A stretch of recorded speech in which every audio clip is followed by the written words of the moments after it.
কত সুন্দর ডিম, আমি নিয়ে চলে যাই। এই দাঁড়া বলছি, বদমাশ বিল্লি, না হলে তোর মাথাটা ফাটিয়ে দিব। আগে তো ধরে দেখাও। এই ডিমগুলোকে দিয়ে আমি ছানা ফোটাবো, তারপর আমি বড় লোক হয়ে যাব। হা হা হা। আমার ছোট ছানাদের জন্য ভুট্টা চুরি করে নিয়ে যাচ্ছি। এই বেটা দাঁড়া বলছি, দাঁড়া। কি? আমাকে আগে ধরে তো দেখো, কেউই পারে না আমাকে ধরতে। আমি হলাম বিখ্যাত চোর। এই ছোট্ট ছানাগুলাই একদিন বড় হয়ে যাবে, আর তারাও ডিম দিবে, তাদেরও বাচ্চা হবে।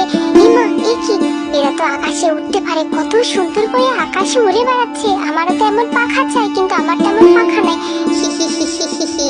মাথায় একটা দুষ্ট বুদ্ধি এসেছে, এবারে আমি সেটাকে কাজে লাগাবো। এই হাঁস, চল চল, তোদের চামড়াগুলো আমাকে দিয়ে দে। হি হি হি হি। তোদের চামড়া দিয়ে আমি আমার সুন্দর পাখা বানাবো। এই তোমার সুন্দর পাখা, এখন আমি আকাশে উড়ে বেড়াবো। আকাশে বাতাসে চল, সাথে উড়ে চল। হাই হা।